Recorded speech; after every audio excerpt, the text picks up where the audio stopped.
Well, hello there. This is Diamira Rose D'Agostino with another episode of Elemental Whispers podcast. Today I have recorded an episode for you with a special guest, Courtney Fae Long, who I will be introducing formally in just a little bit. First, I want to give you a few updates, bulletins, announcements, and let you know, first and foremost, the Elemental Whispers Essence Store has been reopened. We are back from our long winter's nap, and so if you haven't had a chance to check that out, it has been reinvigorated, it has been shifted and changed, and the essences have been pared down from over 40 essences to 15. So my hope with this is that in having a much more condensed essence collection that will be available year-round for purchase, this will help people really focus and really tune in to what medicine songs are calling to you from the essences.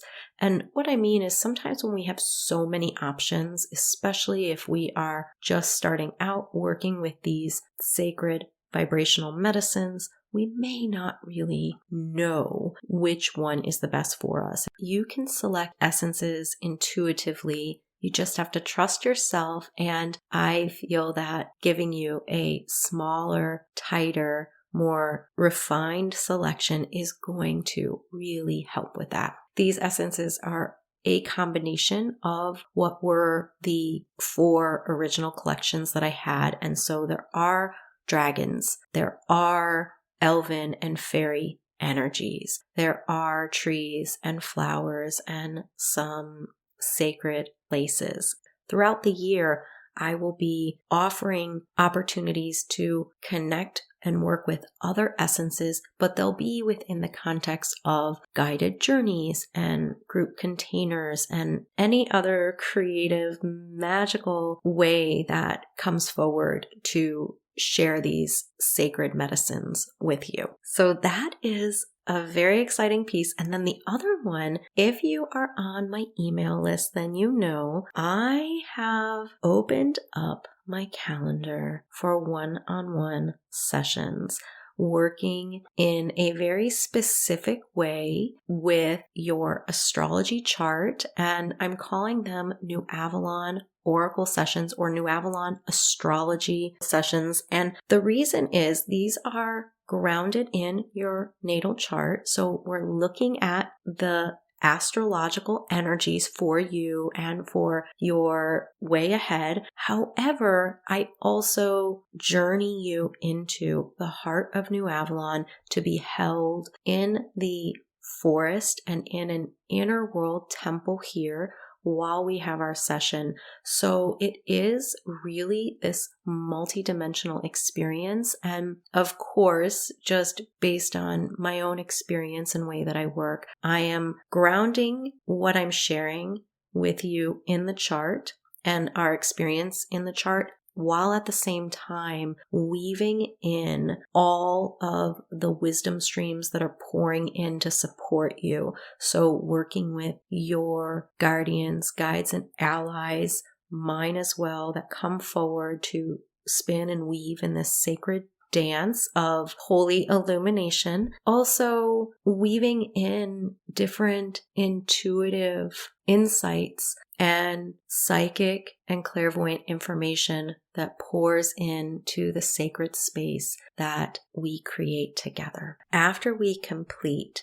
our session, I weave you a customized essence potion that I then send to you that you get to work with for the month ahead. This essence potion is such a beautiful and important element because it allows you to integrate the energies that came forward during that session in a way that is supportive for your soul's growth and journey at this time.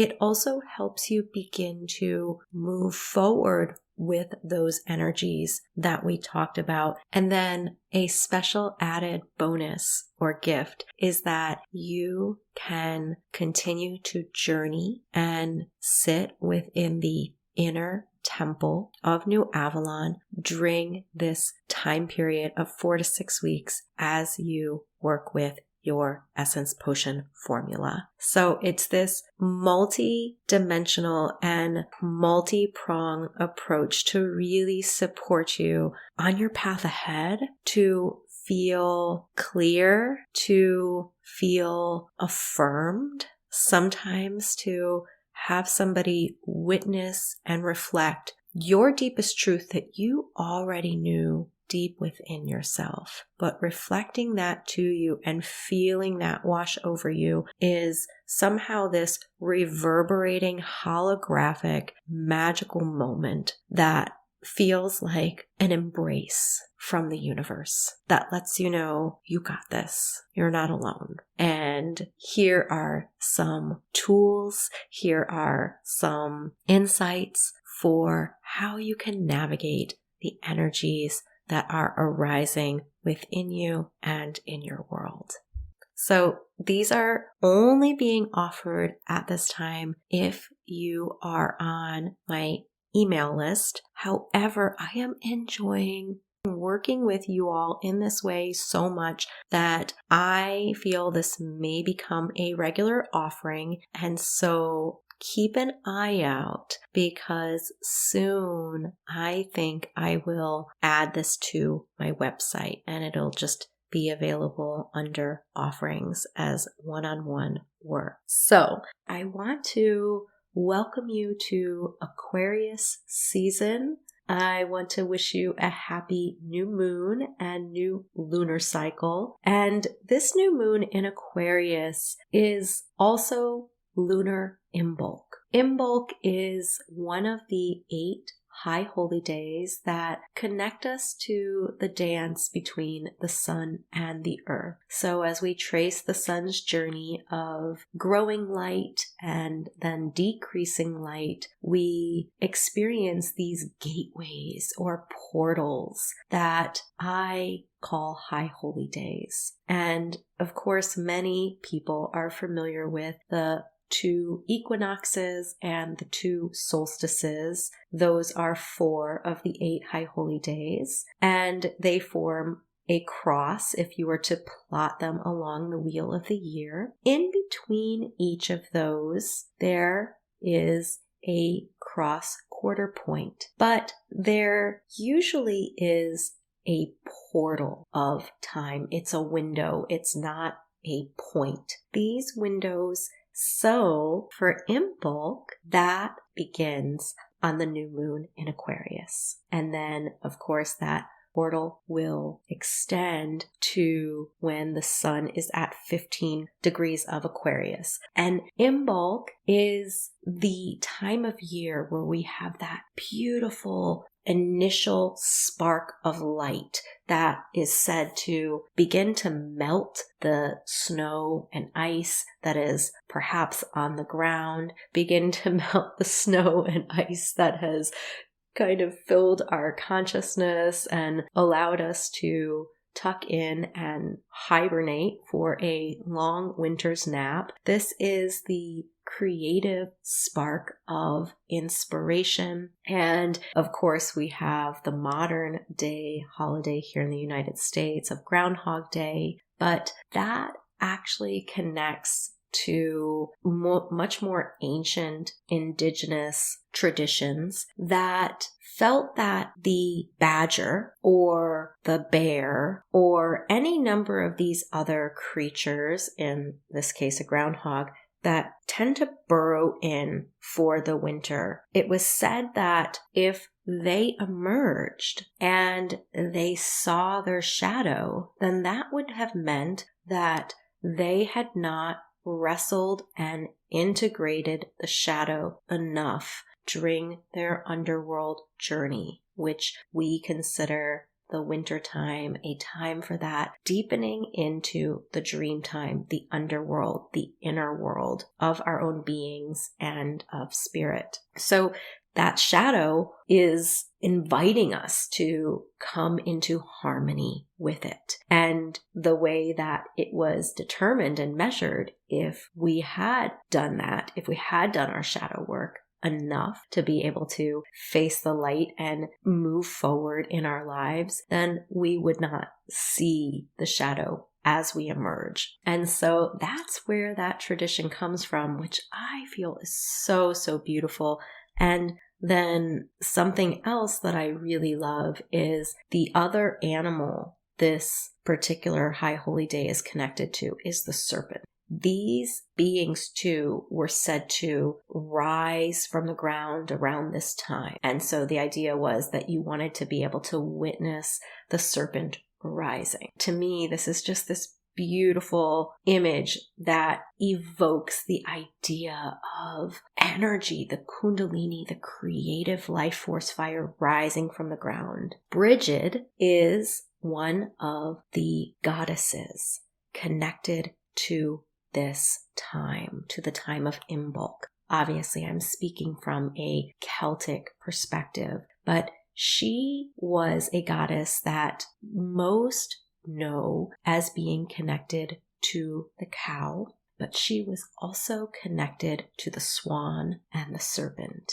And I'm bringing forward Bridget because, as I said, she is the goddess that governs this time period, this gateway or portal of energy, this breaking free of the light and fire into the earth and within ourselves. It's that fire of inspiration that is kindled after we have dreamed the dream of winter for a good long time period. Now, Bridget has always been connected to fire, and that fire is the fire of creative inspiration, but it is and was also the fire of smith working, and it is also the fire of the hearth within the home. It is also connected to the fire of healing. And I think of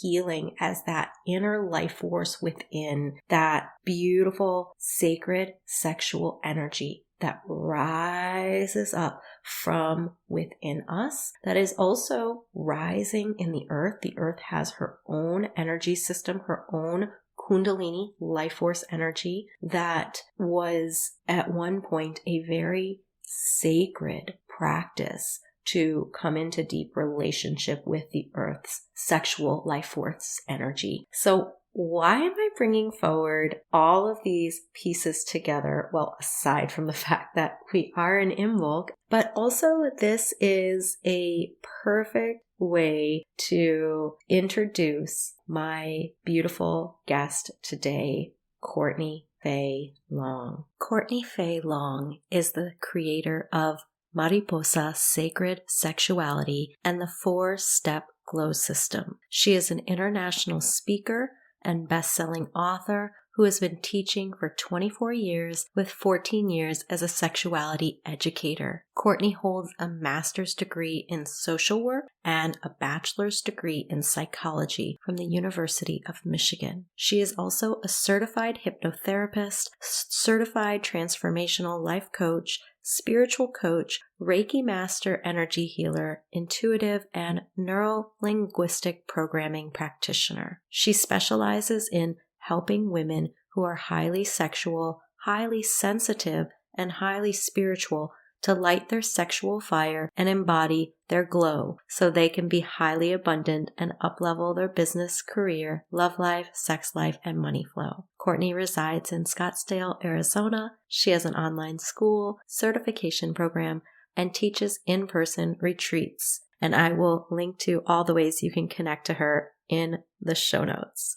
We had a gorgeous, multidimensional conversation that spanned topics like living with fairy energy, living as an embodied fairy human being on earth at this time. We explored what it is like to teach and share about quote unquote taboo topics that have been deemed edgy or even in some cases forbidden in our culture. We talk about stepping out into what is true for us, having that courage to express our authentic, unique expression. And we talk about the really eye-opening and surprising for me connection between Faery and sacred sexuality. Courtney and I have been friends for a number of years, and I have never thought about the connection between these two energies and topics in the way that I began to while talking with Courtney. Personally, I think there could not have been a better conversation to kick off this time of the year to spark and inspire our own creative life force and help us attune with that beautiful, sacred, sexual energy that allows us to create, to be inspired, and to thrive. Courtney Fae Long, who I want to welcome with open arms and a big hug and a big heart to the podcast today. Oh my gosh. Thank you so much, Diamira. I feel so honored and blessed to be here, and I'm so excited for our conversation. I am too. And Courtney and I were in conversation. We actually have a Vox thread going.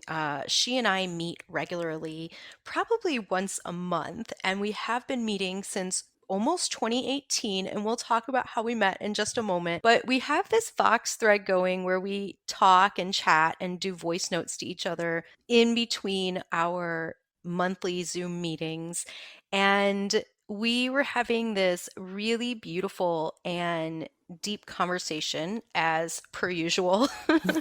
And it was so rich and so nuanced in its rewards and what it really meant for both me and some of the things that I've been journeying with lately. And then also I think that it is really relevant to what humanity is journeying. So that's kind of where the idea came to bring the conversation here onto the podcast and explore it really deeply together. But before we dive into that particular conversation, which I will just drop a little seed around what it is about, it began with trees. And it was prompted because I witnessed the destruction of some trees.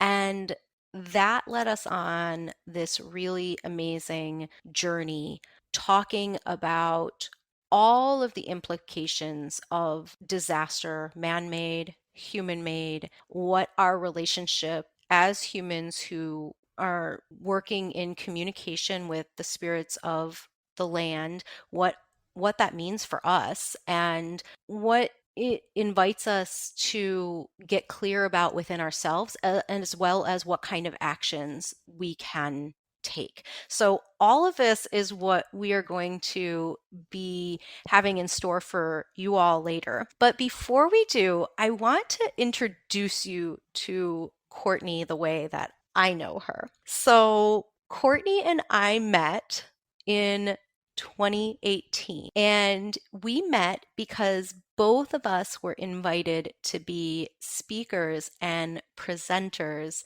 at the 2018 Faery Congress, which is a beautiful event that was held annually out in the Pacific Northwest of the US. And it brought together speakers and presenters from all over to share about the fairy mysteries, to share about working with the realms of fairy, she, the elemental forces, and the spirits of Gaia and the earth. So Courtney and I both were presenters. We did not know each other before this at all. We'd never met. And in fact, I was living here where I am now on the East Coast in Virginia, and Courtney was living in Phoenix, Arizona. The Congress actually will pair presenters so that they can carpool with somebody that actually has a vehicle and is driving, because the location where the event used to be held was actually quite a bit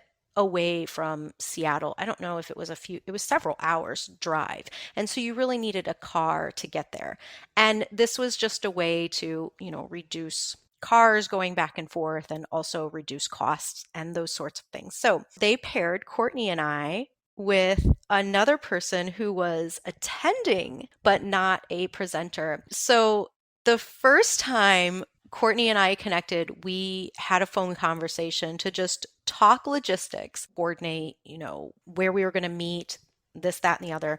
And her effervescent, joyful laughter just spilled over into the phone, into my whole space. I remember I was standing in the kitchen and talking to her on the phone, and her whole energy just sort of expanded across the whole United States. That's how I felt it. And it just came over and washed us in this golden light, which is why I started before we came on. Courtney and I did an invocation, and I led us in this prayer that connected us to each other with this golden light. And it was because it reminded me of the very first time I talked to her. So that was the first time we connected. And then we both flew in to Seattle, and we ended up connecting, I believe, the day before. Courtney, you have to correct me if I'm wrong in any of these details, but we met the day before the event started, and we ended up going out to eat. And I mean, I fell in love with her. Not only did we obviously get along because our work in a lot of ways was very much dialed into the same realms, but also because we both were very committed to our work in the world and to having these businesses that actually were able to be these mechanisms that brought our work forward and into the world. And so we were able to talk about business, conscious business, and we were able to talk about working in the ways that we both do. And so we just got on perfectly. And then the next day, we met our third our third part of our family that we came to call ourselves. And he was going to be the driver, but he became so much more. He became a dear friend for that period of time. And we just had the best car ride ever, connecting with one another, getting to know each other. Then, of course, got to the Congress. We settled in and we did our thing. We each had separate time frames that we were going to be presenting at. It's an event that takes place over 3, 4, 5 days. It is such a beautiful, beautiful gathering of people all coming together with this intent of connecting and helping other people connect with the sacred spiritual forces of Gaia. So yeah, Courtney and I literally just hit it off. And then we've had quite a couple of adventures since then. I want to hear your perspective and if I left anything out about how we met. Well, I love your retelling of our grand meeting. And oh my gosh, I just remember I fell in love with you, Diamira, right away. And yeah, I just felt that kindred spirit, knowing right away. And what I love so much is I felt the soul connection and also so much alignment of our businesses and our work in the world. And I was like, oh, this woman is so cool. She's so powerful and also just so cool and fun to be with. And yeah, we had just such a fun dinner and such a fun car ride with our third family member. And yeah, it was just quite an adventure. And many times Diamira and I have said, we know why we went to that Faery Congress. It was to meet one another. Yes, you are so right. I still firmly believe to this day that my greatest gift that I received from that experience was and is you. So I will be Aw. forever grateful to Fairy Congress and to Lindsay for bringing us together and creating this lifelong friendship. And obviously, I very much feel, like you said, kindred spirits, and like I've known you for so many lifetimes. And that is, it's interesting because as I'm reflecting, even right now in real time, I'm thinking, oh, how interesting what we each taught, meaning our topics that we presented on, each of us at the Congress that year. Because, well, first of all, you didn't just used to work deeply with fairy and angelic energies, but you also, like me, felt and experience yourself as fairy. Is that a correct Yes, statement? exactly. Yes, I experience myself as fairy and feel such deep, deep fairy energy within my being, within my soul. And the topic I was speaking on at Fairy Congress was about living as a real life fairy and how to know if you are a fairy soul.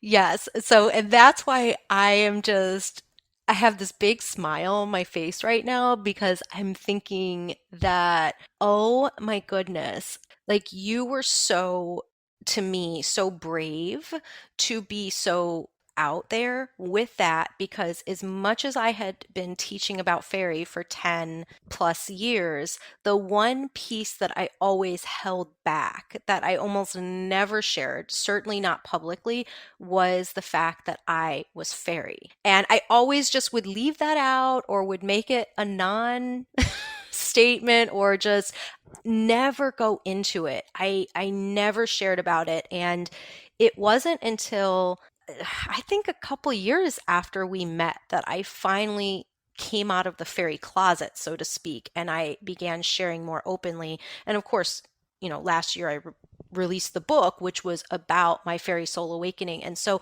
I'm just really moved in this moment and struck because I'm just thinking again how much our journeys are so unique and so very different, and yet how similar some of our energetics and deep deep soul frequency is. And I feel like maybe like that's why we resonate, is because of that deep deep fairy connection from maybe very very long ago, which I don't think that you and I have ever really explored, like that, you know what I mean, Yeah, like absolutely. that. Yeah, no, we haven't. And it feels so deep and so ancient. And yeah, definitely would be fun to explore even more.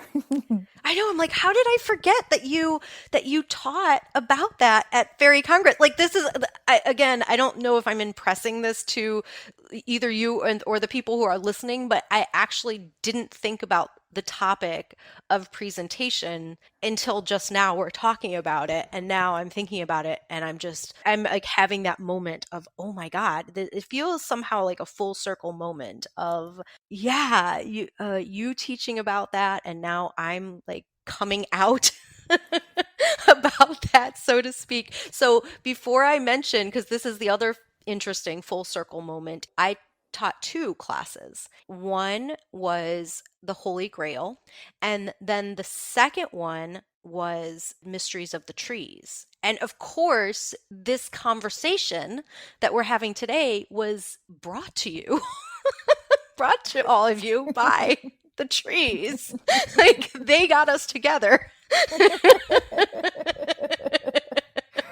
And so I'm Wow. just This right. is, I mean, yeah, like it this is. connection is happening in real time. Like fairy magic is happening in real time because I'm just. It really is, because I attended your workshop about the trees and I was blown away. I've always felt a deep affinity for trees, and I've always, touched them and communed with them in many ways, but you taught me things I didn't know. Like, I did not know that trees are multidimensional, and I did not know that they connect with one another on multiple planes and dimensions. And there's just so much. I mean, so yeah, isn't that interesting? We both inspired one another with our topics, and here we are years later, still being pulled forth by these topics of being a fairy soul, and you coming out with your book recently about your fairy soul awakening. And then here we are also talking about the trees. The trees brought us to this podcast today. They did. And they're probably like, okay, well, I want to hear about the trees. And I'm like, not yet. Not yet. So Courtney and I, again, we talk all the time, but so often we are sharing specifically about our work in the world, evolving and changing and shifting and growing with our work, that I actually feel like I have never really had you in my sacred corner where I get to ask you these questions that I'm realizing, oh, I have never actually asked her this. So I'm wondering if you would be willing to tell me and everyone, what is that energy or feeling, the way that you connect and identify as fairy? I would love for you to just tell me about what that's like for you. Like, what was the first time or the first moment that you understood, oh my God, I'm fairy? And what was that like? Yeah, the energetics. The main energy for me is joy. This deeply felt joy that it's not like just the giddiness of being really excited. It's this joy that is pervasive in every cell of my being, almost as like the foundation of joy. So that is the most important. If I just had to put one word to the energetic of being fairy, it's the embodiment of joy and also the fairy magic, the creativity, the seeing the world through a more magical lens, and also through the lens of possibility. Whereas I think so many humans see limitation, and we've been programmed as humans to see limitation, to just to really be in this vibration of fear and lack and limitation. Whereas fairy magic brings in openness and open-heartedness, and there's always a magical solution. So if it's like, well, someone might say, oh, I have two choices, choice A and choice B. A fairy soul will come in and be like, no, you don't. You have choice C, D, E, F. You have so many choices. There's so many wonderful possibilities. So there's this really high level of creativity that I feel comes in from the fairy realms, as well as a sassiness, a feistiness. Something that Diamira often talks about is how the energy of fairy is powerful. It's not just the way that many people have depicted fairies like Tinkerbell that just like flutter around and they're little and petite and sweet. And it's like fairies are very, very powerful and can also shapeshift into multiple different sizes. And so there's something about that power too. And I have always had a bit of a feisty side, even dare I say, like an angry side, which is it took me a while to learn how to yield that. And it's more of that fire fairy, like yielding my inner fire and passion. And so the moment that I actually really first understood myself as fairy, I was actually at a workshop. I was at a beautiful angel training in Hawaii, and we were discussing how people can be these different souls, an incarnated angel, an incarnated wise one, sorcerer, wizard, an incarnated star being, an incarnated elemental or fairy. And it was like all these light bulbs just went off, and like the clouds parted, and I was like, oh my gosh, I am fairy. And and it was really interesting. And I mean, gosh, that was, I want to say 12 years ago now. And I feel like I'm still in a process of discovery. Every year I get a deeper understanding of what it means to be fairy. And I'll talk a little bit too about the connection with sexuality and being fairy too. But it's like, it's still a discovery process every single day.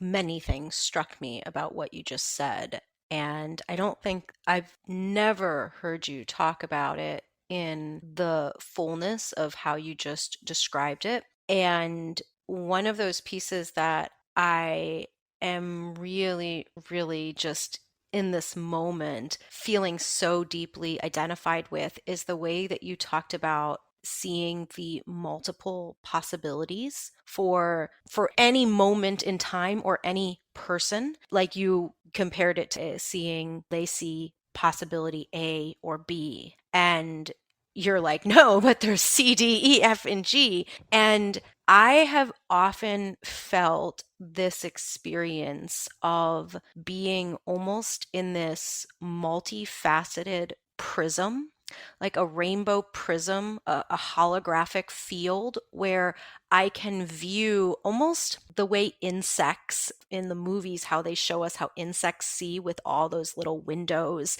like their eyes have all those little facets. I feel that sometimes that's how I'm seeing the world. And I don't walk around seeing that. Like, I don't walk around unfocused and seeing 1,000 different windows into my own soul at any given moment. That would be really distracting. But in moments of time, especially in moments of stillness or when I'm working with a client, I can actually anchor into that. I call it the web of weird, or the seat of the oracle, and open into those different holographic windows, that prism, that rainbow prism that just ignites all around me. And I can peer in and see these multiple pathways or possibilities. And I also feel like that's what the essences can do, is they unlock these multiple pathways within people, like pathways that exist, but perhaps they were dormant or somebody wasn't able to see them. And so it's like, I feel one of the gifts of Faery for humanity, and this is whether like we work, you and I work with clients, obviously, and students, and work with people in this capacity, but anybody that has this ability to be able to hold another human. And it's not about necessarily telling them what their path is, because that's not ours to do, but to hold them in the potentiality of their soul can be so healing and so confirming and so empowering, like to hold with certainty somebody in the potentiality of their soul. And I feel like when you were saying that, like that's kind of what you were speaking to, is holding, being able to like see that prism of, those windows of potentiality. Is that how you experience it at all, or can you identify with it the way that I'm sharing it? Yeah, absolutely. I would have never thought to describe it that way. That's the beauty and brilliance of our weaving together. And yes, exactly what you said, that really resonates with me. And this, through this rainbow prism, and I mean, I often feel like the way I see the world is very complex, very multidimensional. I mean, sometimes I even hear myself saying contradictory things in within the space of moments, because it's all true. It's that I think we're all evolving to as well, is the both and, not the this or that, but the this and that and that and that. And yeah, and absolutely the rainbow. I mean, I feel the rainbow connection with Faery. I often see fairy beings riding in on rainbow light frequencies. And it's about that multi-dimensionality. And yeah, and I love what you said too about the seeing the possibilities for our soul. And really, it's about living as our soul. Whether, for those listening, it's like whether you are a fairy soul, whether you don't know exactly your soul origins, but you just want to live more soulfully. It's really about lighting up from deep within, because our souls are pure light. And so when we're really living from our soul, we glow, we radiate, we shine so brightly. Yeah. And so I curious if you want to elaborate a little bit on that, because when you were talking earlier again about the fairy experience, and then possibly even experiencing yourself as that fire fairy energy, a fairy being very connected to the element of fire. I'm curious if you feel like that has played a role in your recent evolution in your work. Yeah, just whatever you want to share. I think you know where I'm going, but I'll let you kind of use your creativity to share in whatever way you want to. I love it. Yes. Well, for many years, I taught about angels, about the angelic realms. And then also over time, I started teaching about the fairy realms and leading meditations, guided meditation journeys into the fairy realms, and with rainbow light activations. And as I was teaching about the angels and then the fairies for many years, behind the scenes, I was actually practicing sacred sexuality as a personal passion of mine that I thought I would never share publicly. But here I am sharing it publicly. And over time, the more I connected with the fairy beings, the more I was being drawn into the realm of sexuality. And then I started understanding how our sexual energy, it's so much more than what we have been led to believe. And as I've been teaching now, I've been teaching about sacred sexuality for 4 or 5 years now. And so many people I talk to think, oh yeah, sexual energy, that's what we use when we have sex, when we make love to our partner, or, if we're by ourselves, that's what we use when we're maybe self-pleasuring, solo by ourselves. And that is absolutely accurate, except that the sexual energy, it's actually our creative life force energy. It's our creation energy. It's what we use to create with. Whether someone is a parent and they have created a baby, created life with this amazing creative energy, or we can utilize that sexual creative energy to create classes, for those who are teachers, or books for those who are writers, or art, music, any kind of project. We can channel our creative life force or sexual energy into our divine creations in the world. And so the fairies and the angels were leading me to explore sacred sexuality and then to start teaching it. And what I really found fascinating was that the fairies showed me that our sexual energy is so natural, that is so much a part of our essence. It's like I said, it's not just about having sex, but our sexual energy it's meant to flow through our bodies at all times. And for most people, we have our sexual energy kind of lying dormant, almost like a dormant volcano at our root chakra, right around our sacred genitals.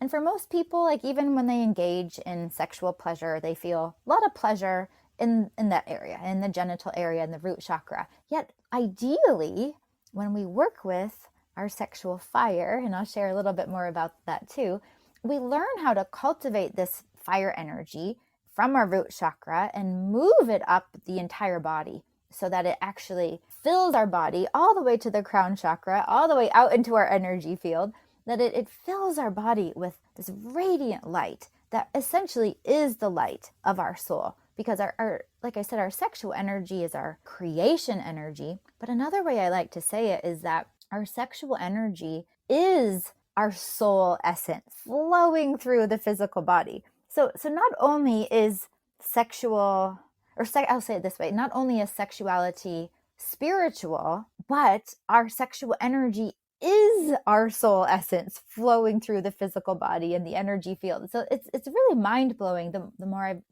really explored this. And one thing I wanted to say about the fairies is that the fairies are so sexual. And I'm talking about the fairies in the fairy realms, the ones who have not chosen to take on human bodies. The fairies are so sexual that they greet each other with their sexual energy. Like we humans might greet each other or meet someone new and say, oh, hello, how are you? And maybe we give a handshake or a wave or something like this. And then if there's someone we know well, we might hug them, or maybe a kiss on the cheek or kiss on the lips, depending on the relationship, that kind of thing. But the fairies, when they greet one another, they connect completely. They connect their energy fields. They swirl around each other in this sacred dance that we would consider, oh my gosh, they're making love. And that's how they're saying hello, even to a stranger. But what they're doing is they're just exchanging their life force energy, and they're just saying, oh, hello, let me feel you, and I'll let you feel me. And let's just be in this joyful space of sensation and feeling together. And it's not the way that we humans have made it. So they just exchange energy with their energy fields. It's not with genitals like we humans use. But anyway, the fairies have really expanded my understanding of sexual energy and how we can utilize it. And it's really quite fascinating. I am thinking, as you're describing this, of course, the way that you and I tend to interact is in this multi-dimensional way where when you're speaking, I'm often seeing pictures and images coming through. It's we transmit to each other back and forth. um, as you were sharing, you were talking about the sacred dance and the greeting and the way that fairy beings greet and interact with each other with this sexual energy. And I was reminded about this, what I call the serpent or the sacred dragon dance that I don't even want to say taught. It was a remembrance that came through my body. I think I actually just shared this in a recent episode I did, The Dragons Are Coming, which I'll link to it. But I was invited to come out into the circle in my, right in front of the forest behind my home. And all of the beings of New Avalon were gathered round, and this visitor had arrived and had this message. And he brought this message and deposited this transmission in the Well of Light, which is this sacred site that exists on the inner planes that you can access here in this land. And from the Well of Light rose this diamond jewel that everyone here was able to peer into and receive the transmission or energy or reflection that was right and perfect for their soul at that time. So like all the beings peered in and received what was needed, including myself. And when I did that, I received this energetic activation, and it was completely nonverbal. There were no words. That was not a message that came forward auditorily or anything like that. It rose up from the deepest place within my being, down, starting in what I consider my Earth Star chakra, and then rose up through me into my root chakra, all through the different chakras, and then began to spill over. And it rose up like a serpent, obviously, like that beautiful Kundalini. It was almost actually responding to my own Kundalini energy. And then through this movement, this energetic movement, this rising of this energy that moved through me, I began to move in spontaneous sacred dance. This dance was very sexual. This dance was what we would call sexual if we were to view it. This dance was very sensual and connected to, and I just began to move. I was kneeling when this energy came through me. First, I was kneeling on the cold moss because this was around the December last year's solstice. And so it was cold, and I'm kneeling on the cold moss, and this energy is rising up, and I'm just moving in these undulations and waveforms, and my whole body was being rocked with this energy, this extraordinary and profound life force energy that it was my own energy, but it was also something ancient that was coming up from the earth and dancing with me it was like there was a dance between this ancient energy and myself. And then I noticed that other beings, and the dragons included, but other beings were dancing as well. And each being seemed to be dancing within their own dance. And it was like the dance was some sort of communication between us and the heart womb of the earth. And there was just this beautiful conversation happening between these ancient energies and the energies that were present. And yet again, it was so nonverbal. Like I came away from that experience not having any ability to put what I understood into words. So as you were sharing about this sacred dance, like that was the image that came to me. Wow. That is so incredible. Yeah, absolutely. I love what you were really clarifying, and I really felt this point being put on it. It's like so often we put sexual energy into this box of what we deem as sexual, but sexual energy is like all of life. Without it, life wouldn't exist. I mean, it's almost like, I don't know, I guess I'm going to go out on a limb and say it's almost like humans are the only ones that seem to want to put sex in a box. and make it into, okay, sex is this one topic that's over here, where all of the rest of life, I feel that they just embody sexual energy. Like sexual energy flows through nature. It is nature. I'm wondering, what do you think is the relationship between opening back into, like coming back into relationship with this sexual energy, the way that nature is in relationship with it? And what is the connection between that and healing our relationship with the earth? Is there a connection? Absolutely. There's such a deep connection. And part of it is coming into the naturalness of our own sexual expression. And because, like you said, humans are the only ones that try to put this in a box. And we've had so many hangups around sex just throughout centuries of this, especially from religious programming of making sex wrong, unless it's done in a specific way,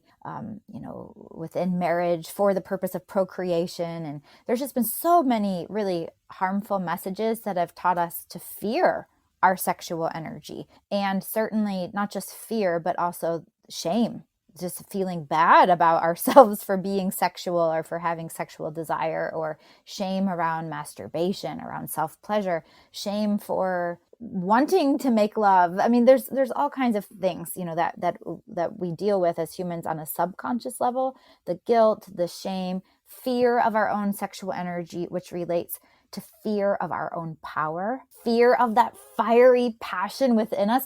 It's like fear, it's almost fear of our own ability to create. Because if we follow our soul and follow our sexual energy and follow our deepest desires, we are going to create things that are from beyond this realm, from beyond this world.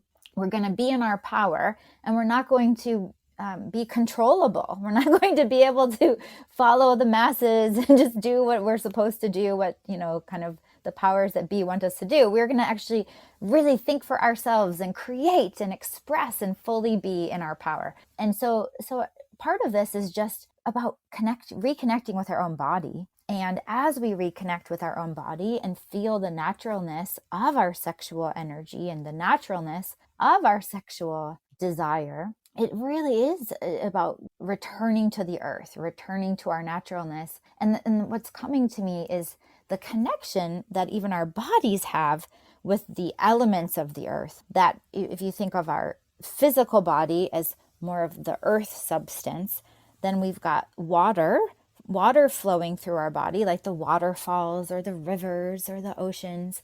We've got so much water in every cell of our body. And I mean, I read, that the human body is anywhere from 75% to 85% water. And then thinking of these connections of these elements to our sexuality as well, then we have our sexual fluids and our wetness as women, and then ejaculation for those with sacred penises. And we have sexual fluids that relate to the water element in the earth. Then we have our fire, our passion, our inner, the arousal, the excitement, that desire that comes over us when we are sexually aroused. So that's our fire element. And then we have air element of our breath, which, every day, of course, we're breathing as long as we're alive. And then when we are feeling turned on, sexually turned on, usually our breath quickens. It's almost like then we add the air to the fire. We stoke our sexual fire and breathe more quickly as the passion takes over and we get more and more sexually excited. And so I love thinking of this, how even in our everyday life, our bodies really have all the elements: earth, air, water, fire, ether. And then in our sexual experience, we can also see all of those different elements too. And I really am kind of tuning into, so many people love to be in nature, right? And for many good reasons, just the sunshine, the vitamin D, really tuning into the heartbeat of Gaia. And really just nature, I feel, brings us back to ourselves. It takes us out of that chaos of the monkey mind and the fear in society and just all the scarcity and the lack and the limitation. It's like nature returns us to our power, to our natural state of being. And so, I mean, I'd really invite those listening to just, when you're in nature, just kind of tune into the pulse of earth, tune into the sexual energy that's all around you, like the bees pollinating the flowers, and the sexual energy feeling even of the ocean. Like if you go to the beach and that ocean waves coming crashing in with passion and going back out. To me, I can kind of feel the similarities of nature with our sexuality, like the thrusting of our bodies together, and as the ocean waves come in and go out. And there's so many connections in nature. Volcanoes erupting, waterfalls, the water just almost passionately splashing over the edge, and like going over the edge of an orgasm. And one other thing I'll share here is that I really believe that the whole earth was created from a giant orgasm. Whether you subscribe to the creation theory or to the Big Bang theory, or you have your own theory, I think the earth just had this giant orgasm, and this was the birth of all creation. And our sexual energy and orgasms have been creating ever since. I hope that nobody who is driving is getting too excited as you're talking as you're talking about all of this. It's so evocative, and so sensual in the way that you describe things. I mean, I can see, the waves and the waters and the eruptions of the volcanoes, and the way that you're connecting it to the sexual experience. So again, for anyone who's driving, stop the car. I'll give a little advisory warning maybe in the intro, but I don't think I've ever contemplated it this deeply, the connection between the energy of nature, and by extension, fairy, in connection with sexual energy or sexual fire. And what is striking me in this moment is how almost inseparable they are. And also, and in so many ways too. You said this a few minutes back, but one of the things that you mentioned was how sexual exploration in general, our own sexual desire has been demonized. And I think also how much that sexual energy has that in common with fairy, in that how fairy has been demonized. Again, this connection to our power. Like when it's all said and done, our sexual energy, however we choose to use it or direct it, that's like even another further conversation or further topic. But even the idea and practice of cultivating sexual energy within ourselves and being in relationship with that inner fire, it just feels like so deeply connected to reclaiming our power.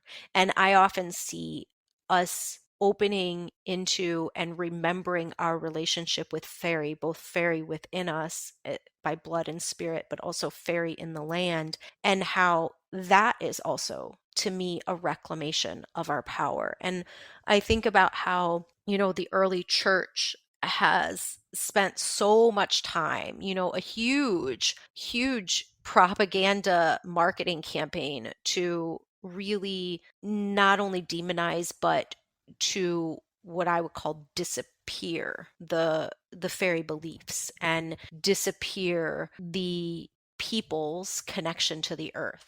There's this, I'm trying to think of the name of the book. I cannot think of the name of the book. If I remember, I'll put it in the show notes. And it was a study on medieval popular culture. And it talked about fairy belief in medieval popular culture. And it talked about how much fairy belief, not for the clergy and not for the more erudite members of society, but for the masses, how it was so deeply woven into their connection with the land. It was inseparable. And when, of course, the church tried to replace those beliefs with different Christian practices. And yet the connection with Faery was so strong that Faery would just end up weaving right into the Christian practices. And in some places that became sort of okay, and it was just kind of left alone. In Ireland, obviously, the Faery faith survived, even in parts of Scotland. But they talked about how in this expose that I was reading, how the church set forth this incredible smear campaign, if you will, because they saw that the people's own self-confidence, I'm using my own words for this, but self-confidence and own power was derived from this connection.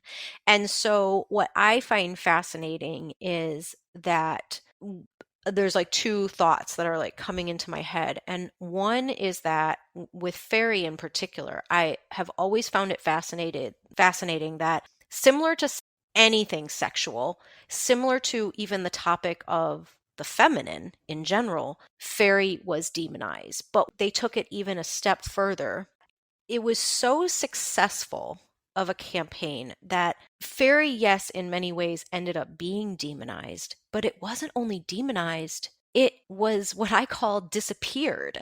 And what I mean is that if you ask most people about Faery today, yes, there's a group, there is definitely a subset of the population, especially people who are perhaps very connected to organized religion, that maybe believe that Faery is bad or, the devil. But the large majority of the population just believes that they don't exist. And I'm like, what's worse? What fate is worse? Is the fate of being demonized worse and just being like the sacred feminine turned into the whore, or sex turned into something bad? Is that worse? Or is to strip something and completely remove it somehow from existence? Is that worse? Is that a worse fate? It was such a successful campaign that people don't even believe that they exist. So anyways, I'm struck by that, and I just, kind of went on a musing tangent, but where this came from is because I am just really very, very fascinated with the connection that I'm seeing right now, just in this conversation, that I don't think I've ever really seen before, which is that connection between Faery and sexuality. And both are pretty much taboo topics in terms of certainly organized religion and even in modern society for different reasons. So yeah, I'm just curious if you want to share anything about what your journey has been with, I talked about me coming out of the Faery closet. What has been your journey of coming out of the sacred sexuality closet, so to speak, and sharing about this? What has come up for you around this? Yeah, I love what you just shared, Diamira. That was just so beautiful. And right, it's that erasure of Faery, and the erasure really of even of our sexual power. And that's why as I've been teaching about sacred sexuality, and really the mission has been to restore the sacredness of our sexuality, and restore people's understanding of it so that they can be in their power and also in their joy, because our sexual energy it's so vital to who we truly are, that I believe we can't be happy without it, without a deep, deep, profound connection to our sexual energy.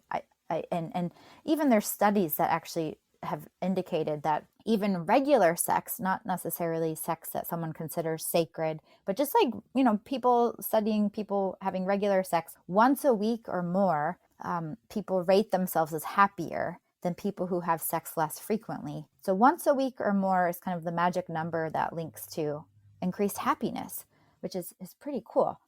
But what I would really say is that I have definitely come up against so much opposition, particularly energetically, because of how bastardized the topic of sex has become. And even, as I've really, it was such a coming out to my clients to say, okay, well, I've been teaching about angels for years, which seems like such a safe, sweet, innocent topic. And then I'm like, now I'm teaching about sacred sexuality. And some of my clients were very resistant, and some of them have definitely, dropped off the email list or just aren't interested in exploring, which is totally fine. And then some of them were unsure. And so as the more I explain what I'm talking about, they're like, okay, yeah, I can get with this. And some of them have just been excited from the very beginning. But what I notice is that teaching about the angels was so much easier in terms of paving the pathway in society compared to teaching about sacred sexuality because of all of these sexual hangups. And which is just really, really fascinating because we're coming up against not only our own subconscious blocks, like I mentioned, the shame, the guilt, the fear, our own hangups, but there is this pervasive energetic in society of trying to keep us from our power and trying to keep almost keep people a bit subdued and away from their deep knowing. So the more of us that are waking up to our soul energy, to Faery, the more of us that are waking up to the naturalness and beauty and sacredness of our sexuality, that is very, very important to do. It's of course very eye-opening, but it's also very threatening to anyone maybe trying to control us. And so it's more important now than ever, really, because it's really not just about like being in our power for the sake of being in our power. It's really about weaving the worlds together too. It's about us being more connected to the earth and nurturing Gaia and really nurturing the plants and the trees and the animals, and us nurturing ourselves, and even bridging the realms, bridging the gap between humans and Faery, or between humans and angels, and humans and our higher selves, and the dragons, the unicorn beings, the star beings. And it's like this sacred dance that we get to do with the other realms and with our own selves, and with a partner if we choose to share our sexual energy with a partner. But it really is a sacred dance that we're returning to. And it's almost, to me, feels like a joyful celebration.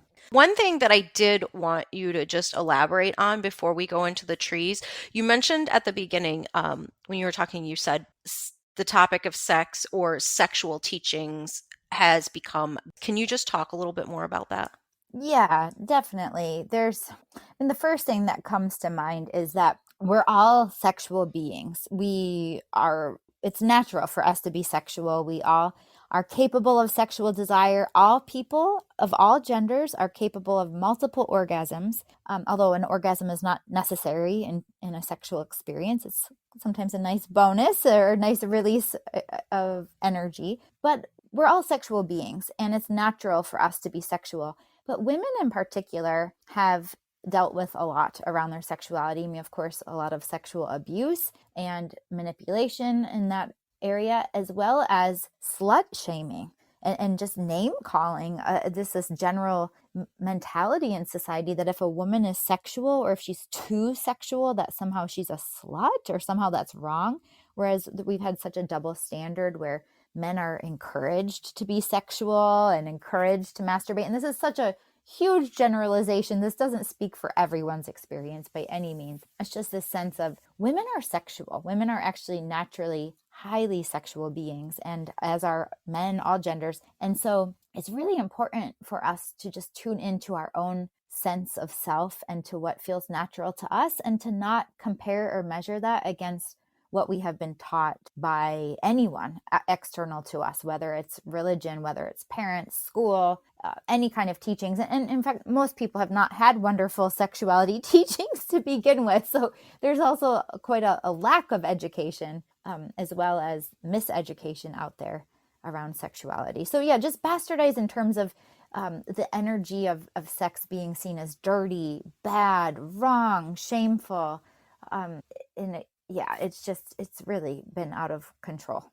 Yeah, that makes so much sense. And I totally agree with you 100%. So when you came out and decided that this was really the path, you had been teaching about Faery and angel, and in that way you were teaching people how to connect with them, right? And then is that kind of like the body of your work? You were teaching people how to connect with these energies and receive guidance from the fairy and angelic realms? Yes, absolutely. Okay. And so you were doing that, and then when you finally decided to make this pivot and you're like, no, what my soul is really wanting to share is this work around sacred sexuality. And obviously you said different people responded in different ways depending on where they were at in their journey. Were you like, what was that moment like where you were like, okay, I'm definitely making this pivot? And it wasn't like you started, quote unquote, for, those of us who have businesses, and it wasn't like you started a new email list, or you started, like, you really just, I think, if I'm correct, I think you kept your same website and you kept your same email list. You were just really transparent and like, listen, I'm making this shift in my work in the world is now going to be really focused on sacred sexuality. And you still do some angel things, right? But you were basically you making this shift. What was that moment like for you? Were you terrified? I'm projecting my own. I'm like going deep into the moment of how Diamira would feel. Like, yeah, just like, walk me through it. Walk me through it. Yeah, well, I feel I It's was just so you and me. strongly. I love it. I was so strongly guided that I felt I had to do it. It's like that's a soul calling. I just absolutely had to start teaching about it. And also I could feel the angels and the fairies guiding me so strongly. And so that was really beautiful. And also I just explained to my community that before, what I was teaching was exactly what you said, how to connect with these energies of the angels and the fairies, and how to ask them for guidance and insights. And what became so apparent to me over the last handful of years is that embodiment is where it's at. It was no longer about calling in these beings outside of ourselves and then asking them for advice. It was really about tuning into the sacredness of our own body and really trusting our own intuition. And there was such a transfer of power. I can't remember what year it was, but it was probably about 5 years ago or so, where in the past, when I would do angel readings, even the angels would give all this advice to people. And then at some point, I would say, like, okay, what's for the highest good for this person to do in a reading? And the angels would say, what do they want? Like, what do you want? What's your soul guiding you to do? It was like this complete transfer of power, where it's about us trusting ourselves and really forging our own path. And that comes from being in our bodies and really in the sacredness of our sexual fire, and feeling that sexual fire in every cell of our body, and trusting our own intuition. And so I guess that was part of my journey, was I had to trust my own intuition to be able to teach this. So yeah, definitely moments of fear and moments of especially worry of what will others think. And then I had to keep reminding myself and continually remind myself, this is a beautiful thing that I'm sharing, even though it's been bastardized and demonized. Well, I'm not sharing this dark, deep, evil energy. I'm sharing something that's so beautiful and full of light and rainbow colors, and it's within each of us, and we have a right to it. And that's what I keep reminding myself, and even my clients recently, is that we have a right to our own sexual fire. It's our sexual fire. It's in our own body. Like, we have a right to our own body. And we have a right to explore our own sexual fire. Well, I am just so proud of you for being so brave. And I mean, I know personally, but it like it's just so amazing to witness you and this journey, and to, like, I think of my like this as a great privilege and honor to have been a friend by your side as you've made this shift. I loved what you said. It was, yeah, it was so much about you trusting yourself. And of course, you had already done that. You had been trusting your intuition in service to clients and community for so long at this one level, but now it was this next level that you were being guided to step into. And I'm just so proud of you. Like, I know what that must have taken. And even in this moment, I'm just having this moment of awe and admiration for your bravery and your courage to step out and to teach about, first of all, something that is very uncomfortable. And I am also just having this another moment of holy crap, because, you were saying how there was this huge shift, there was a transfer of power. And I can't believe that I never really saw again this parallel to our journey. And of course it's manifested in totally different ways. That's what the beauty of the journey is. But the way that you just described it, like there came a time, of course, you're in service to your clients, it's all about guidance, you're working with these beings, the angels, the fairy beings, and receiving guidance for yourself and others and sharing that. And then there is this moment where there's this like transfer of power, and there's this shift that happens where you were really invited to claim your own sovereignty of like, what is my knowing, what is my truth, and then to then be that. And what you said about the embodiment piece, because why I'm just having this holy cow moment is because I'm like, that has actually been my journey to a T, with working with the fairies and teaching about the fairies. I also, began my early journey, and I was, of course, receiving guidance from the fairy realm, and would also help other people. Either I would share that guidance or help other people connect to that guidance for themselves. But then at some point, really within the last 5 years, this whole total shift, I've gone through this transfiguration. I'm going to call it a transfiguration, where there was this transfer of power, where it was about now me owning and being sovereign. Like, I don't have to get guidance from fairy. I am freaking fairy. I am fairy. I am fairy. So I am my own guidance. And there were a couple of defining moments. I could tell when I was at some point I got a couple emails from people, especially around the time when I shut down Fairy Light. But even prior to that, I would get emails randomly from people, or somebody would say to me, I would share that I was doing something, making some pivot, making some change. In the case where I was just talking about, I was closing Fairy Light, which was a mystery school and my previous incarnation of my business. But in other times, I would make other decisions. And somebody would almost always, it would never fail, somebody would say to me or send me an email, have you asked the fairies? Is that what they want? And it used to irritate me to no end. And I couldn't figure out why until this moment it hit me. And it's like, well, first of all, I am fairy. And I'm not going to give my power away. It's never been my thing in general to give my power away to spirit guides or fairy or any being. The way that I work with them is I partner with them as allies. And I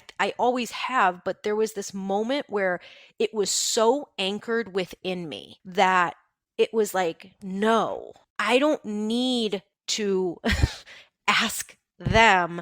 If I have a feeling in my body about something, I'm going to act from that feeling. And this was such a beautiful and extraordinary and powerful moment for me of claiming this sovereignty and being my own channel, being my own source, being my own authority. That's the word I was looking for. And I just feel this is such an important topic because there's so many people out there that I can't tell you how many times I've heard, oh, I'll get back to you. I have to ask my spirit guides. And it's like, no, why are we setting ourselves up as disempowered victims in our relationship with spirit, which is supposed to be, or it's not supposed to be anything, but there's an invitation for a relationship with spirit to actually enrich and amplify and expand us into our potentiality, not to somehow diminish or dumb us down into some submissive or subservient person in this relationship. So I cannot believe the way that you're speaking to this in this moment, that I've never seen the parallel between our journeys. I've had the exact same feeling and undergone like that same transformation in relationship to working with spirit, working with fairy, where that shift of power, and of course, it was not them taking power. It was us as humans, like we give it away, right? We Yeah. give it away. So thank you so much for sharing that. Oh my gosh, I love it. I love the parallels of our journey. And I love that we've had so many conversations over these years. And we've never talked about that. It's just really beautiful that we're exploring. Diamira and I are having our own revelations as we're sharing right now.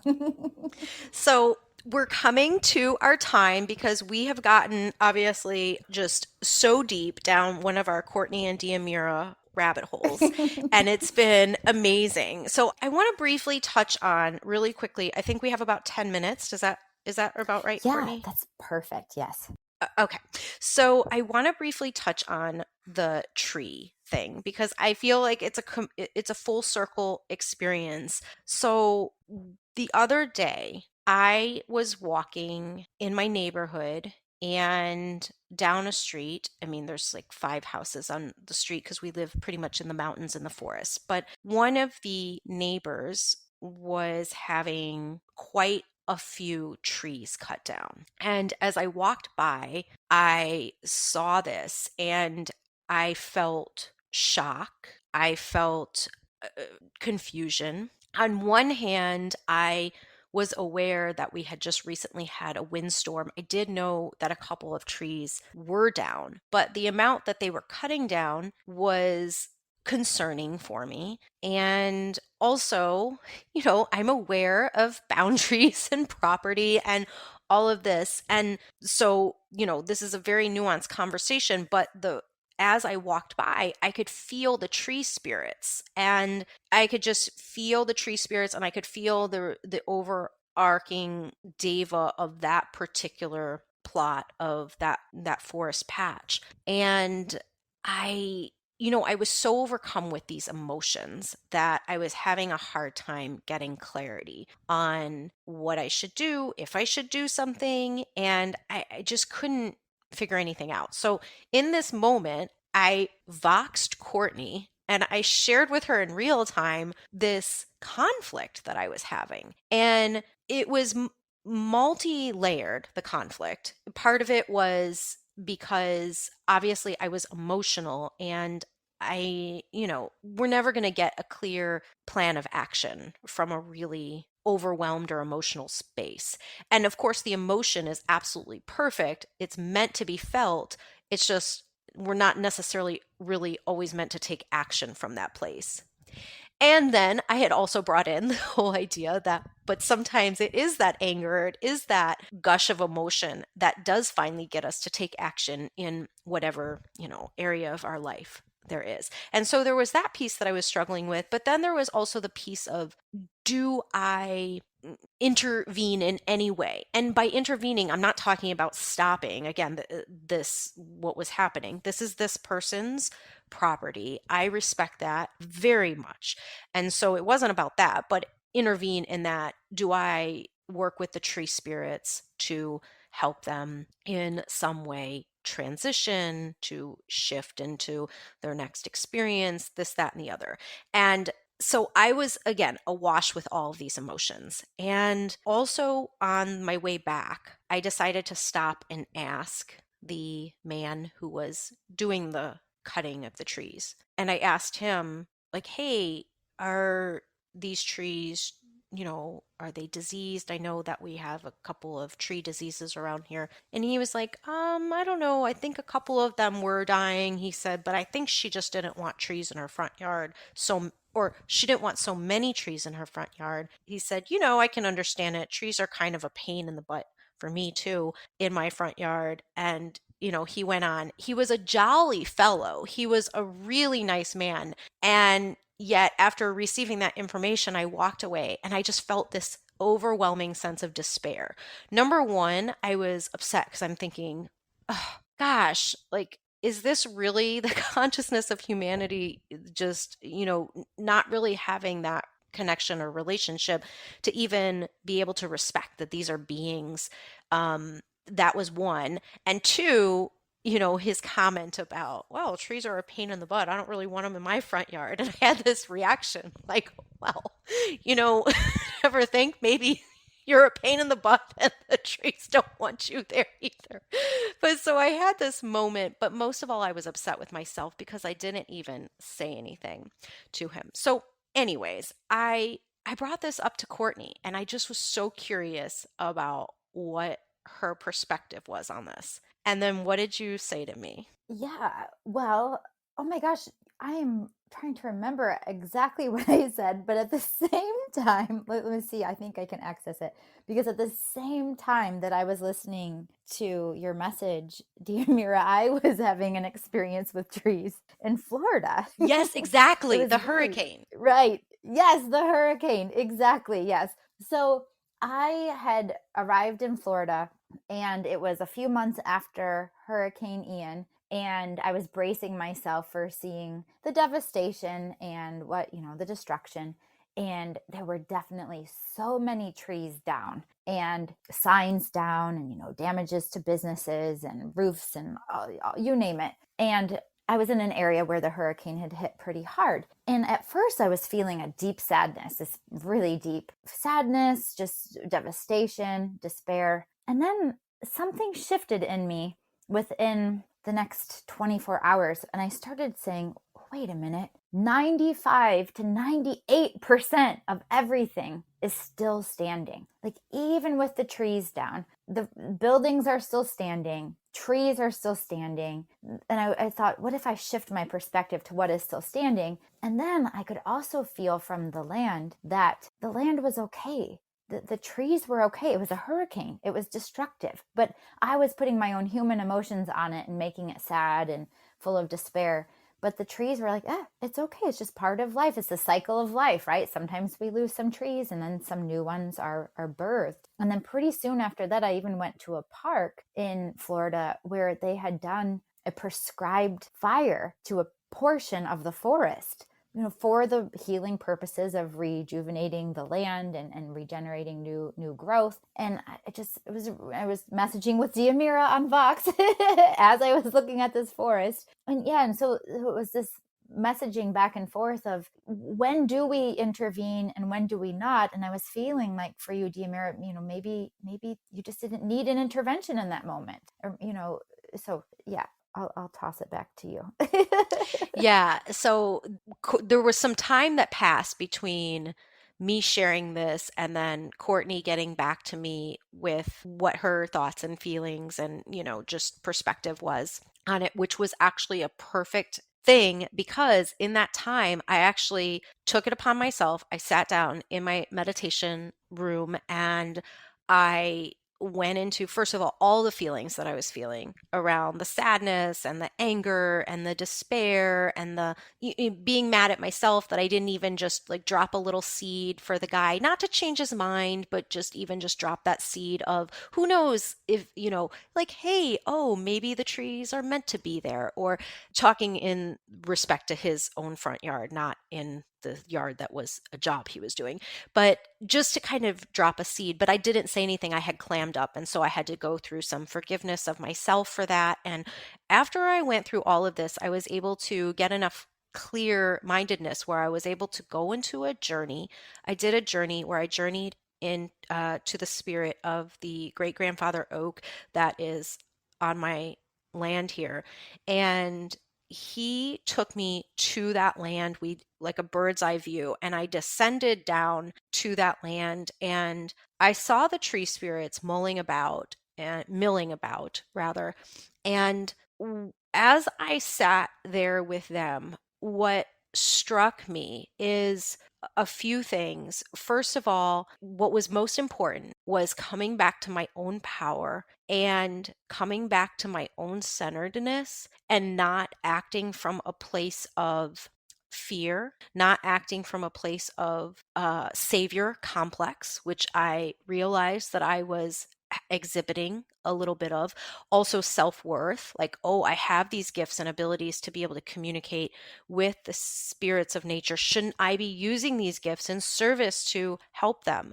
And it was all like, just stop and pause. Because for me, and this, everybody will have to come to their own, obviously, decision if you ever have this situation that you find yourself in. But for me, in that moment, what was most important to not come from a place of burden, like I was burdened and so I was acting from that place, not come from a place of savior complex, not come from a place of I should or I have to prove my worth, not coming from a place of woundedness or pity. That was like another huge piece of this. And I've gotten aspects of this message over and over again. When the rainforests were burning in South America, I was devastated in my heart.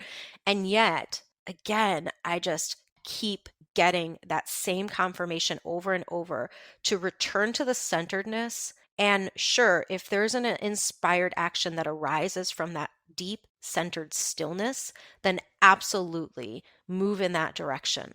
But for me, I saw that I was coming from these old energies, these old paradigms of savior complex and proving my own worth to the spirit world, to myself. That was like a huge breakthrough for me. And so in that moment, all I did was sent my gratitude, my deep gratitude for the beings, the tree beings, for the trees in general as a greater community in this planet, and then for this realization that their death actually brought me to. And so that is, I think, how we can complete this beautiful episode is on this note of gratitude. And so with that, I will say I am so deeply grateful for you coming on and playing and sharing and splashing in this magical multidimensional conversation with me. And I would love for you to just share with everyone where they can find you and how they can connect with you. Oh my gosh, thank you so much for having me. This conversation has been so deeply nourishing and not to mention fun. And in traditional fairy magic style, we have woven together so many beautiful, almost like different aspects of nature, the sexual aspect, I love what you were sharing about the trees, of not coming from the savior complex, but really like just really deeply tuning in with the land and really truly listening to our soul. So I just want to say thank you, Diamira, for having me. Thank you for those listening, and I hope you've enjoyed it. And you can find me at my website, CourtneyFaeLong.com. So it's Courtney with a C, and then Fae is Fae. I'll just spell it all out real quickly. It's CourtneyFae, and then LONG, CourtneyFaeLong.com. And I'm on Instagram and Facebook also as Courtney Fae Long. Thank you so much, sister. And of course, we will link to Courtney's, all her links and all her amazingness in the show notes, which you'll be able to find her there. Thank you so much. I love you so much. Thank you for being here, and thank all of you for listening. Oh my gosh, thank you so much. And I love you so much too.